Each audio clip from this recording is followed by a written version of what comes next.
Hello all, welcome and welcome back to my YouTube channel. आज के इस video में हम हिंदी का गद्य साहित्य डॉक्टर रामचंद्र तिवारी की पुस्तक से हिंदी उपन्यास का विकास इस सेक्शन के से संबंधित प्रश्नों को देखने वाले हैं। हमने इस सेक्शन से प्रेमचंद पूर्व हिंदी उपन्यास इस सेक्शन को कंप्लीट कर लिया था। प्रेमचंद युगीन हिंदी उपन्यास इस सेक्शन को भी कंप्लीट कर लिया था।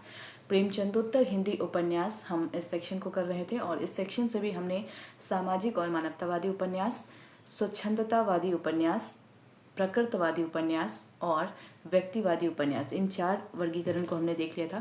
आज हम प्रेमचंदोत्तर हिंदी उपन्यास से संबंधित जो 5वां वर्गीकरण है यानी मनोविश्लेषणवादी उपन्यास, इस सेक्शन को आज के इस वीडियो में हम कवर करेंगे। इस सेक्शन से हमको 4 उपन्यासकारों से संबंधित रचनाओं को पढ़ना है। पहले हैं जैनेन्द्र, दूसरे हैं इलाचंद जोशी, तीसरे हैं अगेर, चौथे हैं डॉक्टर देवराज। तो इन चारों उपन्यासकार से संबंधित जो इनकी रचनाएं हैं उनको हम आज के इस वीडियो में कवर करेंगे। तो बढ़ते हैं अपने मेन टॉपिक की ओर।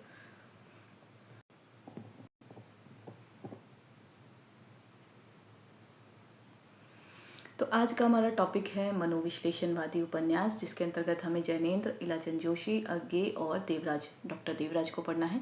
तो सबसे पहले हम जैनेन्द्र के विषय में जानेंगे और इनसे संबंधित जो रचनाएं हैं उनसे संबंधित प्रश्नों को देखेंगे। सबसे पहला प्रश्न जैनेन्द्र से है। जैनेन्द्र कुमार गांधीवाद के किस पक्ष पर बल देते हुए आत्मपीड़न के द्वारा हृदय परिवर्तन में विश्वास करते हैं? ऑप्शन ए सामाजिक पक्ष, ऑप्शन बी राजनीतिक पक्ष, ऑप्शन सी आध्यात्म पक्ष, ऑप्शन डी आर्थिक पक्ष। तो जैनेन्द्र कुमार गांधीवाद के किस पक्ष पर बल देते हैं? सही उत्तर होगा आध्यात्म पक्ष।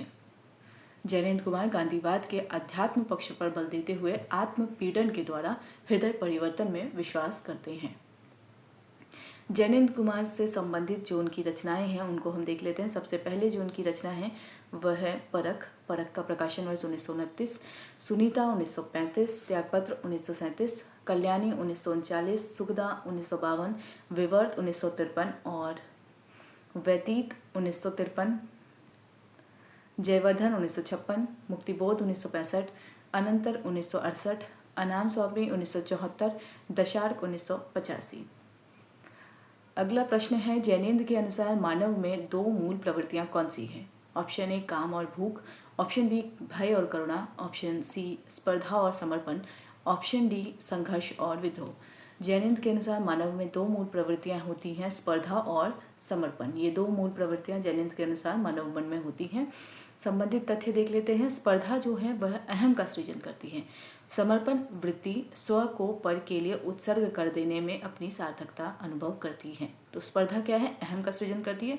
और समर्पण क्या है? दूसरे के लिए हम अपने को उत्सर्ग कर दें, ऐसी भावना जो है वो हमको समर्पण में दिखाई देती है। अगला प्रश्न है जैनेन्द्र ने अहम की निस्सारता दिखाकर क्या स्थापित करने की चेष्टा की है? ऑप्शन ए समाज व्यवस्था की महत्ता, ऑप्शन बी समर्पण द्वारा स्व और पर में भेद, ऑप्शन सी भौतिक सुख की प्राप्ति, ऑप्शन डी व्यक्ति की स्वतंत्रता। तो अहम की निस्सारता दिखाकर जैनेन्द्र ने समर्पण द्वारा स्व और पर में अभेद दिखाया है। संबंधित प्रश्न और है। अगला प्रश्न है जैनेन्द्र के अनुसार अहम को विगलित करने में कौन सा भाव समर्थ है? ऑप्शन ए धन, ऑप्शन बी ज्ञान, ऑप्शन सी पीड़ा और व्यथा, ऑप्शन डी आनंद। तो जैनेन्द्र के अनुसार अहम को विगलित कौन सा भाव कर सकता है? पीड़ा और व्यथा ही अहम को विगलित कर सकता है। अगला प्रश्न है जैनेन्द्र के उपन्यासों में काम पीड़ा का तीव्रतम रूप किस प्रकार की यातना में प्राप्त होता है? ऑप्शन ए आर्थिक यातना, ऑप्शन बी सामाजिक यातना, ऑप्शन सी राजनीतिक यातना और ऑप्शन डी कामगत यातना। तो जैनेन्द्र के उपन्यासों में काम पीड़ा का तीव्रतम रूप कामगत यात्रा में दिखाई देता है। अगला प्रश्न है जैनेन्द्र ने सफल उपन्यासकार के लिए वास्तविकता में लिप्त न होने के साथ साथ क्या आवश्यक बताया है? ऑप्शन ए सामाजिक होना, ऑप्शन बी कुछ अबोध मिस्टिक होना, ऑप्शन सी यथार्थवादी होना, ऑप्शन डी बुद्धिमान होना। जैनेन्द्र ने सफल उपन्यासकार के लिए वास्तविकता में लिप्त न होने के साथ साथ क्या आवश्यक बताया है? कुछ अबोध होना को उन्होंने आवश्यक बताया है। संबंधित तथ्य हैं जैनेन्द्र के शब्दों में जो एकदम वास्तविकता में लिप्त है वह फिर चाहे जितना भी बड़ा आदमी समझा जाता हो सफल उपन्यासकार नहीं हो सकता। एकदम जरूरी है कि वह कुछ अबोध भी हो और मिस्टिक भी हो। तो यह कथन जैनेन्द्र का है और यह कथन महत्वपूर्ण है। अगला प्रश्न है, जैनेन्द्र का पहला प्रकाशित उपन्यास कौन सा है? Option A Sunita, option B Parakh, option C Tyagpatra, option D Kalyani. तो इनका पहला प्रकाशित उपन्यास है परख। एक मिनट, जैनेन्द्र का पहला प्रकाशित उपन्यास है परख।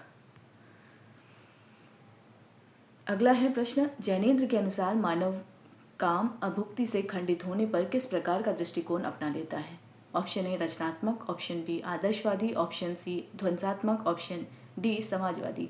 जैनेन्द्र के अनुसार मानव मन अभुक्ति से खंडित होने पर किस प्रकार का दृष्टिकोण अपना लेता है? सही उत्तर होगा ध्वंसात्मक दृष्टिकोण अपना लेता है। अगला प्रश्न है, त्यागपत्र उपन्यास की प्रधान पात्र कौन है जिसके जीवन में काम अभुक्ति प्रधान है? Option A Katto, option B Sunita, option C Mrinal, option D Kalyani. तो त्यागपत्र उपन्यास की प्रधान पात्र है मृणाल, जिसके जीवन में काम अभुक्ति प्रधान है। अगला प्रश्न है, जैनेन्द्र के किस उपन्यास में सुनीता और हरिप्रसन्न के बीच काम अभुक्ति को प्रधान दिखाया गया है? Option A Parakh, option B Sunita, option C Kalyani, option D Vivarta. सही उत्तर होगा सुनीता। तो सुनीता में सुनीता और हरिप्रसन्न के बीच जो काम अभुक्ति है वो दिखाया गया है। संबंधित तथ्य देख लेते हैं। परख में कट्टो और सत्यधन, परख उपन्यास में कट्टो और सत्यधन है, इनके बीच संबंध दिखाया गया है।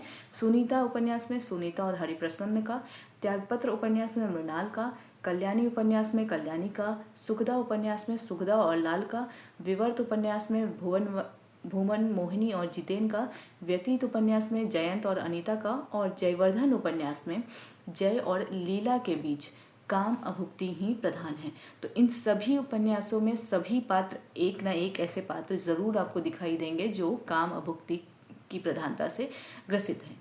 अगला प्रश्न है, जैनेन्द्र के परवर्ती उपन्यासों में धीरे धीरे उनका प्रयोग किस संस्था के निषेध का रूप लेता है? ऑप्शन ए परिवार, ऑप्शन बी विवाह, ऑप्शन सी समाज, ऑप्शन डी शिक्षा। तो सही उत्तर क्या होगा? विवाह संस्था जो है वह हमको परवर्ती उपन्यासों में धीरे धीरे इसका निषेध दिखाई देता है। संबंधित तथ्य है, जैनेन्द्र ने अपने ढंग से स्त्री पुरुष के संबंध को मानसिक धरातल पर विवेचित कर उसका उदात्तीकरण करना चाहा है। धीरे धीरे उनका यह प्रयोग विवाह संस्था के निषेध का रूप ले लेता है। नारी पुरुष के अहम को विघटित करने के लिए उसके प्रति समर्पित हो सकती है, किंतु इसके लिए विवाहिता होना आवश्यक नहीं है। तो जैनेन्द्र के परवर्ती उपन्यासों में हमें यह भी निष्कर्ष दिखाई देता है कि वो जो विवाह संस्था है उसका निषेध करते हुए दिखाई देते हैं। अगला प्रश्न है, मुक्तिबोध उपन्यास में नायक को प्रेरणा और स्फूर्ति उसकी पत्नी राष्ट्री से ना मिलकर किससे प्राप्त होती है? Option A Mrinal, option B Katto, option C प्रेमिका नीला, ऑप्शन डी कल्याणी। तो मुक्तिबोध जो उपन्यास है जैनेन्द्र का, इस उपन्यास में जो नायक है उसको उसकी पत्नी राष्ट्री से प्रेम ना मिलकर प्रेमिका नीला से प्रेम मिलता है। संबंधित तथ्य देख लेते हैं। मुक्तिबोध में पत्नी का स्वीकार तो है, किंतु वह इसलिए कि उम्र आने पर उसकी गहरी वत्सलता पति को ही प्राप्त होती है। वैसे प्रेरणा और स्फूर्ति यहाँ भी पत्नी से ना मिलकर नीला से ही प्राप्त होती है। तो इस रूप में अगर हम देखें तो यहाँ पर भी जो पात्र है वह अपनी पत्नी के प्रति समर्पित नहीं होकर प्रेमिका के प्रति समर्पित दिखाई देता है। अगला प्रश्न है, अनंतर उपन्यास में अपराजिता ने अपने अंग्रेज पति चार्ल्स को तलाक क्यों दे दिया था? ऑप्शन ए पैसे की कमी के कारण, ऑप्शन बी सांस्कृतिक मतभेद के कारण, ऑप्शन सी वह चार्ल्स अपने को अधिक मानता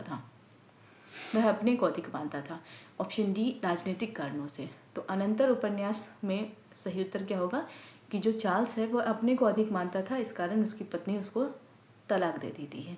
इस उपन्यास में भी, यानी अगर हम बात कर रहे हैं अनंतर उपन्यास की, तो अनंतर उपन्यास में भी पत्नी रामेश्वरी है। रामेश्वरी से नहीं, प्रेमिका अपराजिता ही जीवन में गति और स्फूर्ति प्रदान करती है चार्ल्स को। ठीक है। अगला प्रश्न है, दशार्क उपन्यास में संबंध टूटने का कारण किसे दिखाया गया है जिसके कारण स्त्री वैश्या जीवन व्यतीत करने के लिए विवश हो जाती है? ऑप्शन ए नियति, ऑप्शन बी प्यार, ऑप्शन सी पैसा, ऑप्शन डी रूढ़ियाँ। तो दशार्क उपन्यास में संबंध टूटने का कारण क्या है? पैसा। ठीक है। संबंधित तथ्य देख लेते हैं। नई दुनिया को लाने वाला प्रकाश साफ कहता है, हिंदुस्तान में कुनबा एक कोल्हू होता है, लड़का उसमें जूते और चकराता रहे, ऐसे क्या फिर नई दुनिया लाने के लिए वह बचा रह सकता है? अनाम स्वामी की उदिता का मानना है कि विकास प्राप्त समाज उस आवश्यकता से पिता के नाम के साथ माता के स्वीकार्य मुक्ति पा निकला है। उन्नति और प्रगति की ओर की इतनी चुनौतियां हैं कि अब माँ बनना तरुणी के लिए आवश्यक नहीं है। तो अनाम स्वामी भी एक इनका उपन्यास है और एक नई दुनिया भी इनका उपन्यास है। अगर हम इसकी बात कर रहे हैं दशार्क की, तो दशार्क में हमको संबंध पति पत्नी का दिखाई देता है कि टूटता हुआ दिखाई देता है, और स्त्री जो है वह वैश्या जीवन व्यतीत करने के लिए विवश क्यों हो जाती है, क्योंकि उसके केंद्र में पैसा है। इनके अन्य दो उपन्यास है नई दुनिया और अनाम स्वामी। अनाम स्वामी की अगर हम बात करें तो अनाम स्वामी की जो उदिता है वह अंत में लेखक ने उदिता को अमेरिका में तीसरे प्रेम के बाद विवाह स्वीकार करके सुख सुविधा से जीवन व्यतीत करते दिखाया। उसका लक्ष्य मानव जाति को धार्मिक रूढ़ियों और परंपराओं से मुक्त करना है। तो दोनों ही उपन्यास की विषय वस्तु को यहाँ पे रख दिया गया है, आप दोबारा इसे पढ़ लेंगे। अगला प्रश्न है गोविंद मिश्र को जैनेन्द्र का कौन सा उपन्यास कम एक चिंतन ग्रंथ ज्यादा लगा है। Option A Muktibodh, option B Anantar, option C Dasharka, option D Anam Swami. तो गोविंद मिश्र को जो दशार्क उपन्यास है जैनेन्द्र का, यह एक चिंतन अधिक दिखा है, उपन्यास कम। संबंधित तथ्य देख लेते हैं। दशार्क में विवाह संबंध के टूटने पर स्त्री को वैश्या जीवन व्यतीत करने के लिए विवश दिखाया गया है। जैसे आपने देखा अभी पहले कि उसके केंद्र में क्या था, वो पैसे के अभाव के कारण क्या होते हैं, वो वैश्या जीवन व्यतीत करने के लिए विवश होती है। संबंध टूटने का कारण क्या है, यहाँ पैसा है। पैसे की प्रधानता होने पर सहज मानवीयता का ह्रास होता है और स्त्री भी माल बन जाती है। ऐसी स्थिति में वर्तमान मर्यादाओं पर चोट करना आवश्यक है। पैसे की जगह प्यार की प्रतिष्ठा से ही मानवता का कल्याण संभव है। इस प्रकार परवर्ती उपन्यासों में जैनेन्द्र ने पूंजीवाद से उत्पन्न भोगीवादी संस्कृति पर प्रहार करते हुए यांत्रिकता के ऊपर मानवीयता और पैसे की जगह प्यार को प्रतिष्ठित करना चाहे, किंतु यह सब उन्होंने अपनी विरल दार्शनिक तर्क पद्धति के सहारे चिंतन के स्तर पर ही किया है। इसलिए गोविंद मिश्र को दशार्क उपन्यास कम एक चिंतन ग्रंथ ज्यादा लगा है। ठीक है, और यह जो तथ्य है वह सारिका पत्रिका में दिया गया है। ठीक है, अगले जो मनोवैज्ञानिक या मनोविश्लेषण से संबंधित जो उपन्यासकार हैं वो है इलाचंद जोशी। इनका समय 1902 से 1982 है। पहला प्रश्न है इलाचंद जोशी का पहला प्रकाशित उपन्यास कौन सा है जो अब लज्जा नाम से प्रचलित है। ऑप्शन है सन्यासी, ऑप्शन बी घृणामयी, ऑप्शन सी पर्दे की रानी, ऑप्शन डी प्रेत और छाया। सही उत्तर होगा घृणामयी। यानी इनका जो पहला प्रकाशित उपन्यास है वह घृणामयी है, जिसे अब लज्जा के नाम से पुकारा जाता है। संबंधित तथ्य देख लेते हैं।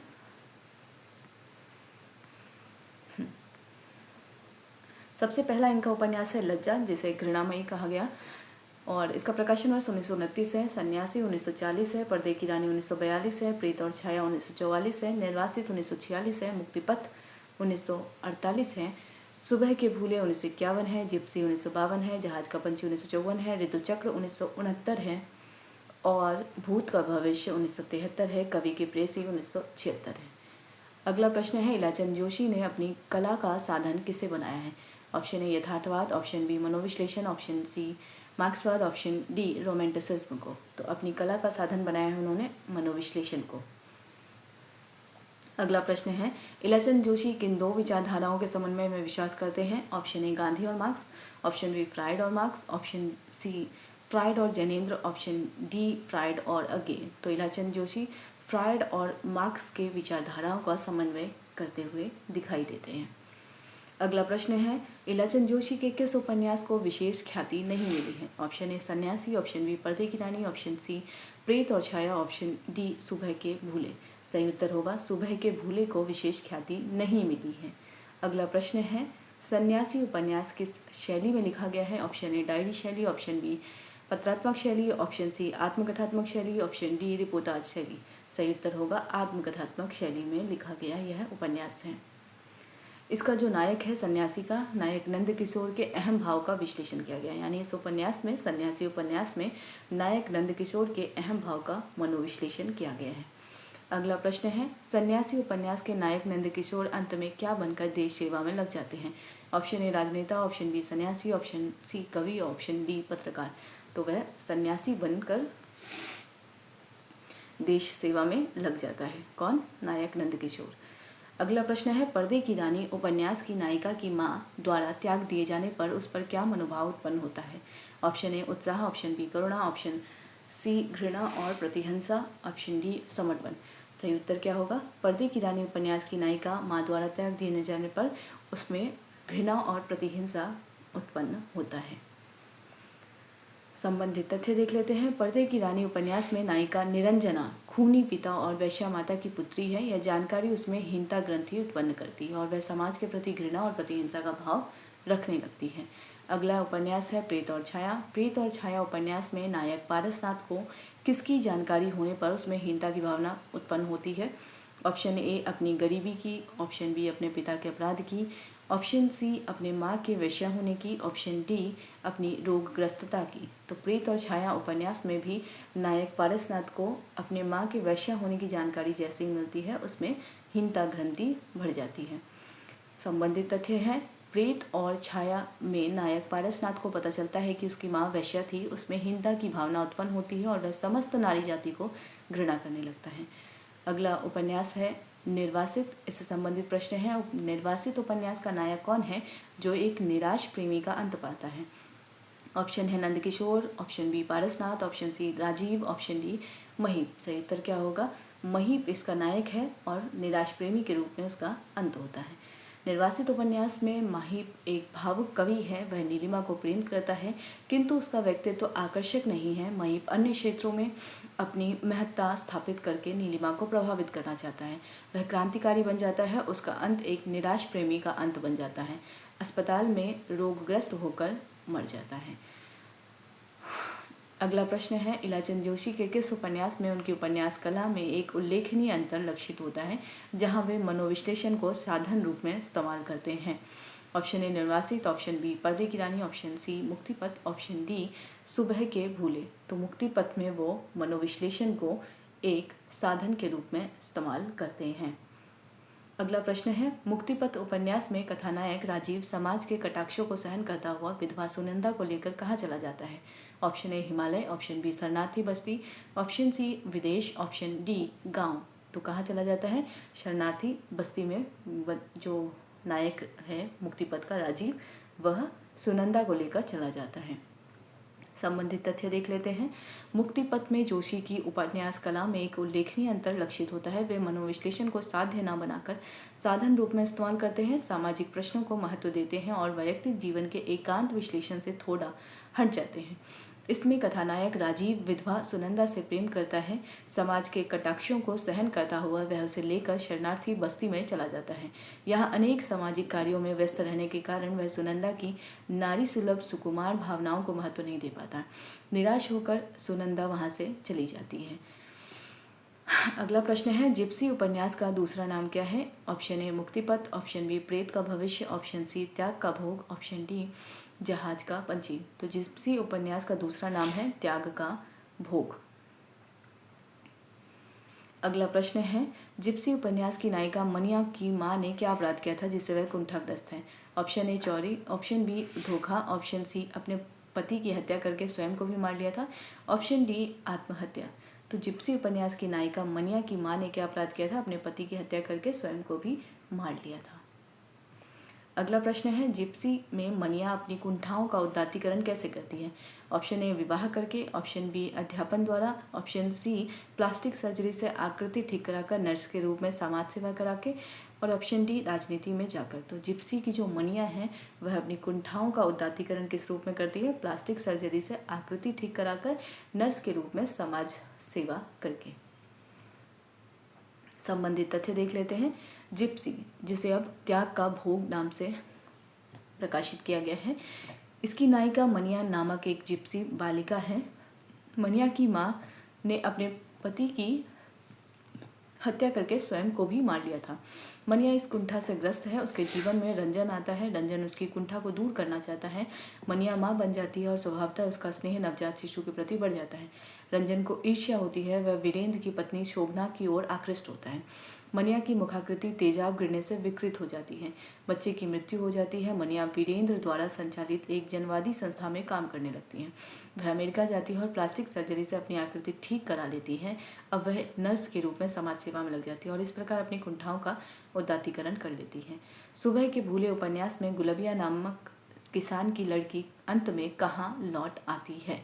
ऑप्शन ए कलकत्ता महानगर में, ऑप्शन बी बम्बई में, ऑप्शन सी अपने सीधे साधे ग्रामीण परिवेश में, ऑप्शन डी शरणार्थी बस्ती में। तो वह कहाँ आ जाती है? सुबह के भूले उपन्यास की जो गुलबिया है वह अंततः लौटकर अपने सीधे साधे ग्रामीण परिवेश में लौट आती है। संबंधित तथ्य देख लेते हैं। सुबह के भूले में गुलबिया नामक एक साधारण किसान की लड़की मध्यवर्गीय परिवेश में पलकर अभिनेत्री हो जाती है और बाद में वहाँ के कृत्रिम जीवन से ऊब कर पुनः सीधे साधे ग्रामीण परिवेश में लौट कर आती है। इसका कथानक यथार्थवादी एवं स्वाभाविक क्रम से विकसित नहीं हो पाया है। मनोविश्लेषण की प्रवृत्ति इसमें कम दिखाई देती है। अगला प्रश्न है, जहाज का पंछी उपन्यास का नायक काम की तलाश में किस महानगरी में भटकता है? Option A Delhi, option B Bombay, option C Calcutta, option D Madras. तो जहाज का पंछी उपन्यास का नायक जो है वह काम की तलाश में कलकत्ता नगर को भटकता है। अगला प्रश्न है, जहाज का पंछी उपन्यास में कलकत्ता महानगरी को क्या बताया गया है? ऑप्शन ए स्वर्ग, ऑप्शन बी वह जहाज जिसमें नायक चारों ओर भटक कर लौट आता है, ऑप्शन बी मरुस्थल, ऑप्शन डी सपनों का शहर। तो जहाज का पंछी उपन्यास में कलकत्ता महानगरी को वह जहाज बताया है जिसमें नायक चारों ओर भटक कर लौट आता है। अगला प्रश्न है, जहाज का पंछी उपन्यास में नायक किस वर्ग के युवकों का प्रतिनिधित्व करता है? ऑप्शन ए उच्च वर्ग, ऑप्शन बी निम्न वर्ग, ऑप्शन सी संघर्षशील मध्य वर्ग, ऑप्शन डी सामंतवादी। तो सही उत्तर होगा सी, संघर्षशील मध्य वर्ग का यह प्रतिनिधित्व करता है जहाज के पंछी का नायक। संबंधित तथ्य देख लेते हैं। जहाज का पंछी में कथानायक एक शिक्षित नवयुवक है। वह कलकत्ता महानगरी में काम की तलाश में भटकता है। कलकत्ता नगरी वह जहाज है जिसमें वह चारों ओर भटक कर लौट आता है। कथानक ज्योतिषी के रूप में, गिरहकट के रूप में, ट्यूटर के रूप में, धोबी के मुनीम के रूप में, भादुड़ी परिवार में रसोइये के रूप में, चकले में और निपट अकेली संपन्न महिला लीला के सेवक के रूप में आधुनिक महानगरी की विविध जीवन स्थितियों का अनुभव करता है। वह संघर्षशील मध्यवर्गीय युवकों का प्रतिनिधित्व है और उपन्यास कथात्मक शैली में लिखा गया है। कथा संगठन में जीवन की सभी स्थितियों को समाविष्ट करने के प्रयत्न में कृत्रिमता आ गई है। अगला प्रश्न है, जोशी के अनुसार आधुनिकता के शून्य से उबरने का मनोवैज्ञानिक समाधान क्या है जिसे वे बाद में भूल जाते हैं? ऑप्शन ए मार्क्सवादी चेतना, ऑप्शन बी रूमानी चेतना को पुनः जागृत किया जाए, ऑप्शन सी वैज्ञानिक चेतना, ऑप्शन डी राजनीतिक संघर्ष। तो जोशी के अनुसार अगर हम आधुनिकता के शून्य से उबरने का मनोवैज्ञानिक समाधान ढूंढना चाहें तो वो है रूमानी चेतना को पुनः जागृत करना। इससे संबंधित तथ्य हैं, जोशी जी के इधर के उपन्यासों में ऋतुचक्र ही विशेष रूप से पिछले सभी मूल्य मान्यताएं और आदर्श आज तेजी से ढह रहे हैं, किंतु उनके स्थान पर नए मूल्यों और आदर्शों का निर्माण नहीं हो पा रहा है। आधुनिकता के शून्य से उबरने का मनोवैज्ञानिक समाधान यही है कि रूमानी चेतना को पुनः जागृत किया जाए। जोशी जी यह भूल जाते हैं कि चेतना के निर्माण में ऐतिहासिक सामाजिक परिस्थितियां कार्य करती हैं। तर्क और सोच के बल पर उसे जगाना, युगव्यापी मूल्यों के रूप में प्रतिष्ठित करना संभव नहीं है। अगला प्रश्न है, जोशी जी के अनुसार आज की दुनिया में भय की सत्ता सर्वोपरि है, जिसे उनके किस उपन्यास में जीवन का एकमात्र सत्य और जीने का सहारा बताया गया है? सही उत्तर होगा भूत का भविष्य। इस उपन्यास में भय की सर्वोपरि सत्ता दिखाई गई है। संबंधित तथ्य देख लेते हैं। भूत का भविष्य में जोशी जी यह अनुभव करते हैं कि आज की दुनिया में भय की सत्ता ही सर्वोपरि है। यह जीवन का एकमात्र सत्य बन गया है, यही जीने का सहारा भी है। इसे हम भूत का भविष्य कह सकते हैं। कवि की प्रेयसी में जोशी जी ने कालिदास द्वारा मालविका अग्निमित्रम नाटक में उल्लिखित कवि नाटककार समौलिक के जीवन की काल्पनिक सृष्टि की है। कालिदास ने भास के साथ इसका उल्लेख किया है। इसके विषय में इतिहास मौन है।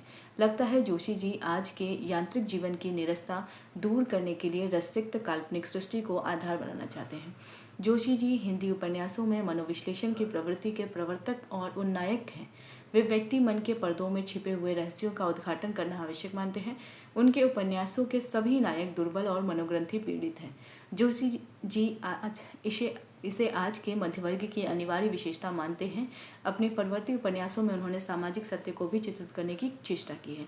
हिंदी उपन्यासों में मनोविश्लेषण की विशिष्ट प्रवृत्ति के प्रवर्तन के लिए जोशी का महत्व अक्षुण्ण रहेगा। अगले मनोविश्लेषणकार हैं अज्ञे। इनका समय है 1911 से 1987। अज्ञे से संबंधित पहला प्रश्न है, अज्ञे का कौन सा उपन्यास 1951 में प्रकाशित हुआ था? पहला है शेखर एक जीवनी, दूसरा है नदी के द्वीप, तीसरा है अपने अपने अजनबी, चौथा है कवि की प्रेयसी। सही सही उत्तर होगा नदी के द्वीप, इसी का प्रकाशन वर्ष 1951 है। आगे के 3 उपन्यास हैं शेखर एक जीवनी, नदी के द्वीप, अपने अपने अजनी। शेखर एक जीवनी का प्रकाशन वर्ष 1940 से 44 है, नदी के द्वीप का प्रकाशन वर्ष 1951 है और अपने अपने अजनबी का प्रकाशन वर्ष 1961 है। अगला प्रश्न है शेखर एक जीवनी उपन्यास किस शैली में लिखा गया? ऑप्शन ए डायरी शैली, ऑप्शन बी पत्रात्मक शैली, ऑप्शन बी फ्लैशबैक शैली, ऑप्शन डी चेतना प्रवाह शैली। तो उसका सही उत्तर होगा फ्लैशबैक शैली में शेखर एक जीवनी लिखा गया है। अगला प्रश्न है शेखर एक जीवनी में नायक शेखर को कौन सी सजाएं सुनाई गई है? ऑप्शन ए आजीवन कारावास, ऑप्शन बी काला पानी, ऑप्शन सी फांसी की सजा, ऑप्शन डी देश निकाला। तो शेखर को सजा सुनाई गई है फांसी की। अगला प्रश्न है शेखर एक जीवनी में शेखर अपने जीवन की सार्थकता किस पात्र को पाकर अनुभव करता है? Option A Saraswati, option B miss Pratibhalal, option C Shashi, option D Shanti. तो वह शशि को पाकर जीवन की सार्थकता को अनुभव करता है। ठीक है, तो शेखर शशि को पाकर जीवन की सार्थकता अनुभव करता है। अगला प्रश्न है शेखर एक जीवनी पर किस विदेशी लेखक की कृति जॉक क्रिस्तोफ का स्पष्ट प्रभाव बताया जाता है? Option A Albert Camus, option B Romain रोला, option C Freud, option D Jean Paul Sartre. तो सही उत्तर होगा रोमा रोला की कृति जॉक क्रिस्तोफ का स्पष्ट प्रभाव किस पर दिखाई देता है? शेखर एक जीवनी पर। ठीक है, रोमा रोला की कृति है जॉक क्रिस्तोफ। अगला प्रश्न है शेखर एक जीवनी की आलोचना के बावजूद यह कृति हिंदी जगत की कैसी रचना मानी जाती है? ऑप्शन ए साधारण, ऑप्शन बी अति काल्पनिक, ऑप्शन सी सशक्त और विशिष्ट, ऑप्शन डी ऐतिहासिक।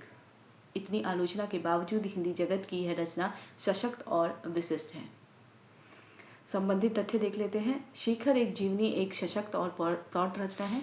कदाचित ही किसी उपन्यासकार ने अपनी प्रथम कृति में उस कलात्मकता प्रौढ़ता का निदर्शन किया होगा जो आगे कर सके हैं। यह कृति फ्लैशबैक शैली में लिखी गई है। शेखर एक क्रांतिकारी विद्रोही है, उसे फांसी की सजा हुई है। वह अपने जीवन की अंतिम रात में अपने समूचे अतीत को एक बार पुनः जी लेना चाहता है। शेखर एक अहमवादी व्यक्ति है। वह हर सामाजिक बंधन के प्रति विद्रोह करता है। उसका अहम हर पुरुष से आदर की अपेक्षा करता है और हर स्त्री से समर्पण की। उसके जीवन में अनेक स्त्रियां आती हैं, उसकी बहन सरस्वती, मिस प्रतिभालाल, मनिका, शांति, शीला, शारदा और शशि को पाकर वह मानो अपनी सार्थकता पा लेता है। शशि मृत्यु के बाद भी शेखर के लिए प्रेरणा बनी रहती है। शेखर का विद्रोह अहम का विस्फोट मात्र है। वह कहा जाता है कि शेखर एक जीवनी पर रोमा रोला के जॉक क्रिस्तोफ का स्पष्ट प्रभाव है। दोनों के कथानायकों के जीवन में आने वाली बहुत सी घटनाएं एक जैसी हैं। शेखर एक जीवनी अपने अनेक प्रतिकूल आलोचनाओं के बावजूद हिंदी जगत की एक सशक्त और विशिष्ट रचना है। इसमें अज्ञे ने आज की प्रखर वैज्ञानिक बौद्धिक चेतना के आलोक में पारंपरिक भारतीय जीवन की गहराई से देखा है और अनेक स्तरों पर आस्था की पुरानी जड़ों को झकझोर दिया है। अगला प्रश्न है नदी के द्वीप उपन्यास शिल्प की दृष्टि से कैसा है? ऑप्शन ए सरल, ऑप्शन बी अधिक सशक्त कृति, ऑप्शन सी पुरातन, ऑप्शन डी प्रतीकात्मक। तो नदी के द्वीप उपन्यास शिल्प की दृष्टि से अधिक सशक्त कृति है। अगला प्रश्न है नदी के द्वीप उपन्यास में किन शैलियों का प्रयोग एक साथ मिलता है? ऑप्शन ए केवल पत्र शैली और आत्मकथात्मक शैली, ऑप्शन बी केवल प्रत्यवलोकन शैली, ऑप्शन सी केवल प्रतीकात्मक बिंब विधान, ऑप्शन डी पत्र शैली, प्रत्यवलोकन शैली, चेतना प्रवाह शैली और प्रतीकात्मक बिंब विधान शैली। तो अगर हम नदी के द्वीप उपन्यास की शैलियों को देखें तो इसमें पत्र शैली भी है, प्रत्यवलोकन शैली भी है, चेतना प्रवाह शैली भी है और प्रतीकात्मक विधान शैली भी दिखाई देती है। अगला प्रश्न है नदी के द्वीप उपन्यास में कुल कितने प्रमुख पात्र हैं? Option A 3, option B 4, option C 5, option D 2। नदी के द्वीप में कुल 4 प्रमुख पात्र हैं। अगला प्रश्न है नदी के द्वीप उपन्यास के 4 प्रमुख पात्र कौन हैं? ऑप्शन ए शेखर, शशि, भुवन और रेखा, ऑप्शन बी भुवन, रेखा, चंद्रमाधव, गौरव, ऑप्शन सी भुवन, शशि, चंद्रमाधव, सरस्वती, ऑप्शन डी भुवन, रेखा, गौरव, नंदकिशोर। सही उत्तर क्या होगा? ख भुवन, रेखा, चंद्रमाधव और गौरा। नदी के द्वीप में भुवन, रेखा, चंद्रमाधव और गौरा है। अगला प्रश्न है नदी के द्वीप में नदी की द्वीप की कल्पना किसका प्रतीक है? ऑप्शन ए नदी में कटाव, ऑप्शन बी प्राकृतिक सौंदर्य, ऑप्शन सी मध्यवर्गीय कुंठित जीवन, ऑप्शन डी समाज से जुड़ाव। तो नदी का द्वीप जो है वह मध्यवर्गीय कुंठित जीवन का प्रतीक है। अगला प्रश्न है, नदी के द्वीप में भुवन और रेखा के बीच दुराव आने का मुख्य कारण क्या था? ऑप्शन ए, रेखा का चंद्रमाधव की ओर आकृष्ट होना। ऑप्शन बी, गौरा का भुवन से विवाह करना। ऑप्शन सी, गर्भस्थ शिशु को संसार में नहीं आने दिया जाना। ऑप्शन डी, भुवन का विदेश जाना। तो नदी के द्वीप में भुवन और रेखा के बीच दुराव आने का मुख्य कारण था गर्भस्थ शिशु को संसार में नहीं आने दिया जाना। संबंधित तथ्य देख लेते हैं। नदी के द्वीप आगे का दूसरा महत्वपूर्ण उपन्यास है। यह शिल्प की दृष्टि से अधिक सशक्त कृति है। इसमें पत्र शैली, प्रत्यावलोकन, चेतना प्रवाह शैली, प्रतीकात्मक बिंब विधान शैली का प्रयोग एक साथ मिलता है। इसमें कुल 4 प्रमुख पात्र हैं, भुवन, रेखा, चंद्रमाधव, गौरा। चारों पात्र परिस्थितियों का प्रत्यावलोकन अपने निजी दृष्टिकोण से करते हैं। डॉक्टर भुवन एक प्रसिद्ध वैज्ञानिक है, वे रेखा को प्रेम करते हैं। रेखा पति परित्यक्ता है। गौरा भुवन की शिष्या है। चंद्रमाधव एक पत्रकार है जो अपनी पत्नी को नहीं चाहता। वह रेखा और गौरा दोनों के प्रति आकृष्ट है, किंतु गौरा और रेखा दोनों ही भुवन को चाहती है। भुवन और रेखा की प्रगाढ़ता बढ़ती है। शारीरिक संपर्क दृष्टि की सीमा को पास स्पर्श कर लेता है। रेखा गर्भवती होती है। गर्भस्थ शिशु को संसार में नहीं आने दिया जाता, संभवतः भुवन के सामाजिक व्यक्तित्व को निष्कलंक बनाए रखने के लिए। यहीं से भुवन और रेखा में दुराव आ जाता है। रेखा टूटने लगती है। अंततः वह भुवन का विवाह गौरा से करा देती है। नदी के द्वीप में आगे का व्यक्तिवादी जीवन दर्शन स्पष्ट हुआ है। उन्होंने मध्यवर्गीय कुंठित जीवन के प्रतीक के रूप में नदी के द्वीप की कल्पना की है। नदी का द्वीप धारा से कटा हुआ है। मध्यवर्गीय जीवन भी शेष जन प्रवाह से कटा हुआ है। इस कल्पना को सामने रखकर अज्ञे ने अद्भुत सृष्टि की है। भुवन का व्यक्तित्व एक खोलने में अज्ञे को पूर्ण सफलता मिली है। आत्म केंद्रित व्यक्ति के आंतरिक संघर्ष को स्पष्ट करने वाला यह उपन्यास है। अगला प्रश्न है, अपने अपने अजनबी 1961 उपन्यास में अज्ञे किस दर्शन का समर्थन करते हुए जानते पढ़ते हैं? तो अपने अपने अजनबी में उन्होंने अस्तित्ववादी दर्शन को समर्थन दिया है। अगला प्रश्न है, अपने अपने अजनबी उपन्यास का मुख्य विषय क्या है? तो सही उत्तर होगा मृत्यु से साक्षात्कार इसका मुख्य विषय है। अगला प्रश्न है, अपने अपने अजनबी उपन्यास की वृद्धा पात्र कौन है? ऑप्शन ए यूके, option B Selma, option C Gaura, option D Shashi. सही उत्तर है अपने अपने अजनबी उपन्यास की वृद्धा पात्र है सेल्मा। अगला प्रश्न है, अपने अपने अजनबी में सेल्मा का घर किस चीज़ के नीचे दबा हुआ है? ऑप्शन ए मिट्टी, ऑप्शन बी पेड़, ऑप्शन सी अंतहीन बर्फ, ऑप्शन डी चट्टाने। तो अंतहीन बर्फ से इसका घर यानी सेल्मा का घर दबा हुआ है, तो सी इसका सही उत्तर होगा।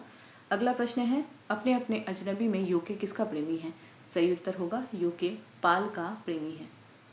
पाल यानी डी सही उत्तर होगा। संबंधित तथ्य देख लेते हैं।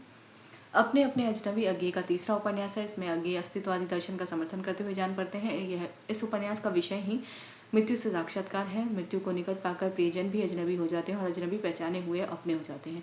उपन्यास का आरंभ ही मृत्यु की गहन निराशा के वातावरण में होता है। वृद्ध सेल्मा गरेडियों की माँ है, पहाड़ों पर रहती है। यूके पहाड़ों पर घूमने आती है। घोर बर्फ गिरने लगती है और वह सेल्मा के यहाँ शरण पाती है। सेल्मा का घर अंतहीन बर्फ के नीचे दबा हुआ है। पाल यूके का प्रेमी है। यूके को विश्वास है कि पाल उसे ढूंढ निकालेगा। यूके के उद्गारों में लेखक के विचार व्यक्त हुए हैं। यूके को विश्वास है कि मृत्यु भी झूठी है, ईश्वर भी झूठा है, जो कुछ है वह उसका अस्तित्व है, उसकी स्वतंत्रता है। मृत्यु के पहले उसे संतोष होता है कि उसने स्वतंत्रता को चुन लिया। मृत्यु की स्वतंत्रता, किसी अच्छे आदमी के पास मरने की स्वतंत्रता। वस्तुतः मृत्यु से साक्षात्कार को उपन्यास का विषय बनाकर मानव के जीवन और उसकी नियति का मार्मिक विवेचन अज्ञे जैसे समर्थ कलाकार का ही काम है। अगला प्रश्न है, यूके के उद्गारों में व्यक्त लेखक के विचार के अनुसार मृत्यु से पहले उसे किस बात का संतोष होता है? ऑप्शन ए सत्य को जान लेने का, ऑप्शन बी स्वतंत्रता को चुन लेने का, ऑप्शन सी धन अर्जित करने का, ऑप्शन डी प्रेम पा लेने का। तो से संतोष किस बात की है कि उसने स्वतंत्रता को चुन लिया है। अगला प्रश्न है, डॉक्टर इंद्रनाथ मतान के अनुसार अपने अपने अजनबी उपन्यास अज्ञे की रचना प्रक्रिया में किस दौर को सूचित करता है? ऑप्शन ए रोमांटिक दौर को, ऑप्शन बी यथार्थवादी दौर को, ऑप्शन सी आधुनिकता के दौर को, ऑप्शन डी मार्क्सवादी दौर को। तो अगर देखें तो इंद्रनाथ मतान के अनुसार अज्ञे का अपने अपने अजनबी यह आधुनिकता के दौर की रचना प्रक्रिया को सूचित करता है। संबंधित तथ्य है, डॉक्टर इंद्रनाथ मदान ने इस कृति का मूल्यांकन आधुनिकता के संदर्भ में करते हुए कहा है कि यह उपन्यास अज्ञे की रचना प्रक्रिया में आधुनिकता के उस दौर को सूचित करता है जब इनकी कृतियों में आधुनिकता का अस्वीकार झलकने लगता है। तो आधुनिकता और हिंदी इस रचना के रचनाकार कौन है? डॉक्टर इंद्रनाथ मदान, और इस कृति में उन्होंने अज्ञेय के इस उपन्यास के विषय में यह बात लिखी है। अगला प्रश्न है, डॉक्टर रामस्वरूप चतुर्वेदी के अनुसार इस उपन्यास में अज्ञेय ने भारतीय जीवन प्रियता और आस्था के सहारे किसका अतिक्रमण किया है? ऑप्शन ए आधुनिकता का, ऑप्शन बी रोमांटिसिज्म का, ऑप्शन सी पश्चिमी मृत्यु के आतंक का, ऑप्शन डी पूंजीवाद का। सही उत्तर होगा पश्चिमी मृत्यु के आतंक का। इसमें क्या किया गया है? अतिक्रमण किया गया है। रामस्वरूप चतुर्वेदी के अनुसार इस उपन्यास में, यानी अपने अपने अजनबी में, इस उपन्यास में अज्ञेय ने भारतीय जीवन प्रियता और आस्था के सहारे पश्चिमी मृत्यु के आतंक का अतिक्रमण किया है। अगला प्रश्न है, डॉक्टर रामस्वरूप चतुर्वेदी ने अज्ञेय द्वारा अस्तित्ववाद से बौद्धिक उत्तेजना पाने के बावजूद किस दृष्टि को विकसित करने का यत्न बताया है? ऑप्शन ए यूरोपियन दृष्टि, ऑप्शन बी वैज्ञानिक दृष्टि, ऑप्शन सी भारतीय परिस्थितियों में अस्तित्ववाद से भिन्न और अधिक संगत दृष्टि, ऑप्शन डी रूढ़िवादी दृष्टि। सही उत्तर होगा बी सी भारतीय परिस्थितियों में अस्तित्ववाद से भिन्न और अधिक संगत दृष्टि। डॉक्टर रामस्वरूप चतुर्वेदी ने अज्ञेय द्वारा अस्तित्ववाद से भौतिक उत्तेजना पाने के बाद किस दृष्टि को विकसित करने का प्रयास किया है? भारतीय परिस्थितियों में अस्तित्ववाद से भिन्न और अधिक संगत दृष्टि को इसमें दिखाने का प्रयत्न किया है। अगला प्रश्न है, योगी के किस कथन को समूची रचना के केंद्र में स्थापित किया गया है? ऑप्शन ए ईश्वर भी झूठा है, ऑप्शन बी मृत्यु भी झूठी है, ऑप्शन सी उन्माद से बचने के लिए सृजन अनिवार्य है, ऑप्शन डी जीवन उसकी नियति है। सही उत्तर होगा उन्माद से बचने के लिए सृजन अनिवार्य है। योगी ने जो कथन दिया है, उन्माद से बचने के लिए सृजन अनिवार्य है, यही रचना के केंद्र में दिखाई देता है। संबंधित तथ्य है, डॉक्टर रामस्वरूप चतुर्वेदी ने लक्षित किया है कि इस उपन्यास में अज्ञेय ने भारतीय जीवन प्रियता और आस्था के सहारे पश्चिमी मृत्यु के आतंक का अतिक्रमण किया है। वे कहते हैं यह सही है कि अस्तित्ववाद से अज्ञेय ने कुछ बौद्धिक उत्तेजना पाई हो, पर उत्तरकालीन कृतित्व में लेखक का यत्न यही रहा है कि भारतीय परिस्थितियों में अस्तित्ववाद से भिन्न और अधिक संगत दृष्टि विकसित हो जाए। वे योगी के इस कथन, यानी उन्माद से बचने के लिए सृजन अनिवार्य है, को समूची रचना के केंद्र में स्थापित करते हुए कहते हैं अज्ञेय के इस चिंतन में जीवन प्रियता के भारतीय आधार को ईसाई आस्था, विशेषतः यूरोप के पियर क्वीर मठ की प्रेरणा और जापान की जैन पद्धति ने भी किसी सीमा तक समृद्ध किया है। अगला प्रश्न है, अज्ञेय के चिंतन में जीवन प्रियता के भारतीय आधार को समृद्ध करने में किसका योगदान बताया गया है? ऑप्शन ए केवल ईसाई आस्था, ऑप्शन बी केवल जापान की जैन पद्धति, ऑप्शन सी केवल बौद्ध धर्म, ऑप्शन डी ईसाई आस्था यानी पियर क्वीर मठ की प्रेरणा और जापान की जैन पद्धति।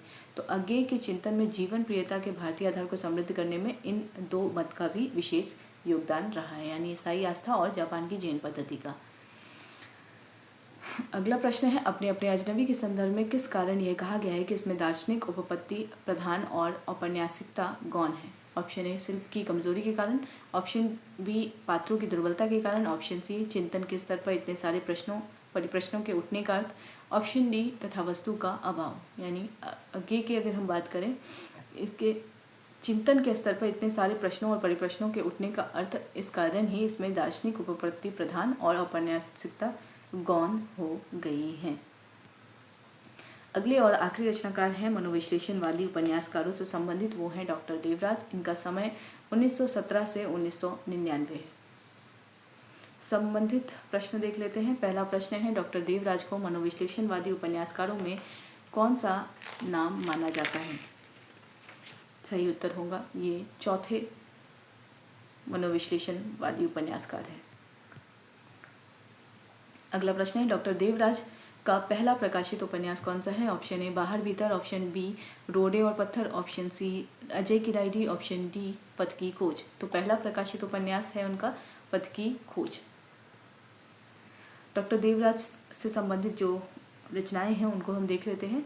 सबसे पहला उपन्यास है इनका पथ की खोज, प्रकाशन वर्ष 1951, बाहर भीतर प्रकाशन वर्ष 1954, रोडे और पत्थर प्रकाशन वर्ष 1958, अजय की डायरी 1960, प्रकाशन वर्ष मैं, वे और आप 1969।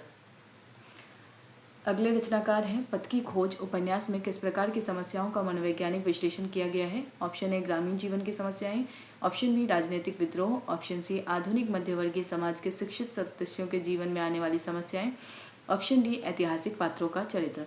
पथ की खोज उपन्यास में किस प्रकार की समस्याओं का मनोवैज्ञानिक विश्लेषण किया गया है? सही उत्तर होगा आधुनिक मध्यवर्गीय समाज के शिक्षित सदस्यों के जीवन में आने वाली समस्याओं का इसमें उल्लेख किया गया है। संबंधित तथ्य देख लेते हैं। पद की खोज में आधुनिक मध्यवर्गीय समाज के शिक्षित सदस्यों के जीवन में आने वाली समस्याओं के मनोवैज्ञानिक विश्लेषण के माध्यम से नए पद का अनुसंधान किया गया है। इसमें प्रेम, विवाह, धर्म, पाप, पुण्य, व्यक्ति, समाज आदि से संबंधित अनेक प्रश्न उठाए गए हैं और उनका मनोवैज्ञानिक विवेचन किया गया है। अगला प्रश्न है, बाहर भीतर उपन्यास बाद में किस नाम से प्रकाशित हुए हैं? ऑप्शन ए भीतर की खोज, ऑप्शन बी भीतर का घाव, ऑप्शन सी भीतर की दीवारें और भीतर का शोर। तो बाहर और भीतर बाद में भीतर का घाव उपन्यास नाम से प्रकाशित हुआ। ठीक है, बाहर और भीतर को भीतर का घाव कहा गया। ठीक है, संबंधित तथ्य है, बाहर और भीतर में सामाजिक एवं व्यक्तिगत मान्यताओं के संघर्ष का मनोवैज्ञानिक विवेचन किया गया है। यही उपन्यास बाद में नए रूप में भीतर का घाव नाम से प्रकाशित हुआ है। अगला प्रश्न है, रोडे और पत्थर उपन्यास में किन पात्रों के माध्यम से निम्न मध्यवर्गीय लोगों का जीवन संघर्ष चित्रित किया गया है? ऑप्शन ए अजय और शीला, ऑप्शन बी भुवन और रेखा, ऑप्शन सी हरीश और कम्मो, ऑप्शन डी निगम और हेम। रोडे और पत्थर उपन्यास में हरीश और कम्मो के माध्यम से निम्न मध्यवर्गीय जीवन संघर्ष को दर्शाया गया है। अगला प्रश्न है, रोडे और पत्थर उपन्यास में हरीश आजीवन कौन सा सपना पूरा नहीं कर पाता? ऑप्शन ए समाज सेवा का, ऑप्शन बी उच्च शिक्षा प्राप्त करने का, ऑप्शन सी एक छोटा सा अपना मकान बनाने का, ऑप्शन डी साहित्यकार बनने का। रोडे और पत्थर उपन्यास में हरीश आजीवन एक छोटा सा अपना मकान बनाने का सपना पूरा नहीं कर पाता है। संबंधित तथ्य देख लेते हैं। रोडे और पत्थर उपन्यास में हरीश और कम्मो के माध्यम से निम्न मध्यवर्गीय लोगों का जीवन संघर्ष चित्रित किया गया है। हरीश आजीवन एक छोटा सा अपना कमरा बनाने का सपना भी पूरा नहीं कर पाता है। वह आर्थिक अभाव में पिसता हुआ निस्तेज और कुंठित हो जाता है। उपन्यासकार ने इस कुंठित जीवन की त्रासदी का मार्मिक अंकन किया है। अगला प्रश्न है, डॉक्टर देवराज का सर्वाधिक उपन्यास कौन सा है? ऑप्शन ए पथ की खोज, ऑप्शन बी रोडे और पत्थर और ऑप्शन डी सी मैं, वे और आप, ऑप्शन डी अजय की डायरी। तो देवराज उपाध्याय का सर्वाधिक चर्चित उपन्यास है अजय की डायरी। अगला प्रश्न है, अजय की डायरी उपन्यास का नायक अजय किस प्रकार का युवक है? ऑप्शन ए भावुक और रोमांटिक, ऑप्शन बी आध्यात्मिक और सन्यासी, ऑप्शन सी बुद्धिवादी मध्यवर्गीय युवक, ऑप्शन डी समाजवादी क्रांतिकारी। तो अजय जो है वह बुद्धिवादी मध्यवर्गीय युवक है। अगला प्रश्न है, अजय की डायरी में नायक अजय अपनी पत्नी शीला से किस बात की अपेक्षा करता है? ऑप्शन ए उसे धनवान बनाने की, ऑप्शन बी उसके प्रति समर्पण की, ऑप्शन सी उसे समग्रता में लेने और इकाई बनकर जीने में मदद करने की, ऑप्शन डी उसके लिए विदेश जाने की। तो जो अजय है वह शीला से अपेक्षा करता है कि शीला उसे समग्रता में लेने का प्रयास करे और उसकी जीवन की इकाई बनकर जीने में मदद करे।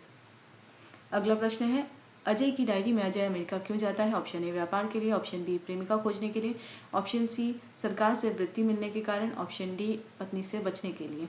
तो सही उत्तर क्या होगा? अजय अमेरिका जाता है सरकार से वृत्ति मिलने के कारण।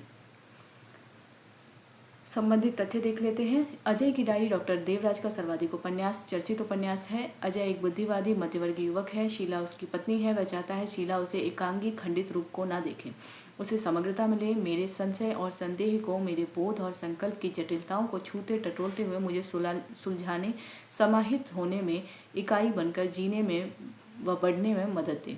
शीला ऐसा नहीं कर पाती है। वह हेम की ओर आकृष्ट है, किंतु उसे पाने का कोई मार्ग नहीं ढूंढ पाता। उसे सरकार से अमेरिका जाने की वृत्ति मिलती है। वह वहां चला जाता है। लौटने पर पत्नी और प्रेमिका दोनों से हाथ धो बैठता है। लेखक ने प्रेम संबंधों तथा उससे जुड़े हुए आनुषंगिक प्रश्नों का सूक्ष्म मनोवैज्ञानिक विवेचन किया है। अगला प्रश्न है, मैं, ये और आप उपन्यास का नायक कौन है जिसे केंद्र में रखकर जीवन मूल्यों के विघटन को उजागर किया गया है? Option A Ajay, option B Harish, option C Nigam और ऑप्शन डी हेम। सही उत्तर होगा निगम, मैं और ये और आप उपन्यास का नायक है। संबंधित तथ्य देख लेते हैं। मैं, ये और आप में डायरी के ही प्रश्नों को आगे बढ़ाया गया है। इसमें नायक निगम को केंद्र में रखकर आज के संदर्भ में जीवन मूल्यों के विघटन को उजागर किया गया है। अगला प्रश्न है, डॉक्टर देवराज के उपन्यास में उनका कौन सा रूप उभर कर सामने आया है? ऑप्शन ए कवि, ऑप्शन बी दार्शनिक विचारक, ऑप्शन सी इतिहासकार, ऑप्शन डी वैज्ञानिक। तो देवराज का उपन्यासों में देवराज का दार्शनिक विचारक रूप भी सामने आया है। अगला प्रश्न है, डॉक्टर देवराज ने किस आधार पर तर्क दिया है कि विचारों की गहनता से रचना की श्रेष्ठता बाधित नहीं होती है। ऑप्शन ए भारतीय दर्शन के आधार पर, ऑप्शन बी मार्क्सवाद के आधार पर, ऑप्शन सी टॉमस मान दोस्तोवस्की तथा मार्सेल प्रुस्त जैसे उपन्यासकारों का उदाहरण देकर, और ऑप्शन डी स्वयं के अनुभव के आधार पर। उनके अनुसार रचना की श्रेष्ठता कैसे हैं? टॉमस मान दोस्तोवस्की और मार्शल प्रुस्त जैसे उपन्यासकारों का उदाहरण देते हुए वे कहते हैं कि विचारों की महानता गहनता से ही रचना श्रेष्ठ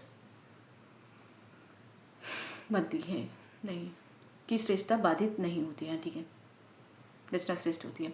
अगला प्रश्न है, डॉक्टर देवराज की दार्शनिक तर्क पद्धति के बावजूद उनके आलोचकों का मानना है कि इससे रचना क्या बाधित नहीं होती, रचना की क्या बाधित नहीं होती है? ऑप्शन ए रोचकता, ऑप्शन बी काव्यात्मकता, ऑप्शन सी श्रेष्ठता, ऑप्शन डी वैयक्तिकता। डॉक्टर देवराज की दार्शनिक तर्क पद्धति के बावजूद उनके आलोचकों का मानना है कि इससे रचना की श्रेष्ठता बाधित नहीं होती है। अगला प्रश्न है, डॉक्टर देवराज के बाद मनोविश्लेषण की विशिष्ट परंपरा का क्या हुआ? ऑप्शन ए उसका पूर्ण त्याग कर दिया गया, ऑप्शन बी वह केवल ऐतिहासिक उपन्यासों तक सीमित हो गई, ऑप्शन सी वह चरित्र चित्रण की सूक्ष्मता का एक अंग बन गई, ऑप्शन डी उसे दार्शनिक चिंतन का मुख्य आधार बना लिया गया। डॉक्टर देवराज के बाद जो मनोविश्लेषण पद्धति है यह चरित्र चित्रण की एक सूक्ष्मता का अंग बनकर रह गई। तो यहाँ तक हमारा मनोविश्लेषणवादी जो उपन्यासकार वाला जो सेक्शन है वो कंप्लीट हो गया। ठीक है, तो प्रेमचंदोत्तर युगीन हिंदी उपन्यास के कुल 8 वर्गीकरण थे। उन 8 वर्गीकरण में हमने 5 वर्गीकरण को देख लिया यहाँ तक। अगला जो वर्गीकरण है वो सामाजिक यथार्थवादी उपन्यास से संबंधित है। दूसरा जो वर्गीकरण है वो ऐतिहासिक और, एक मिनट मैं देख लेती हूँ,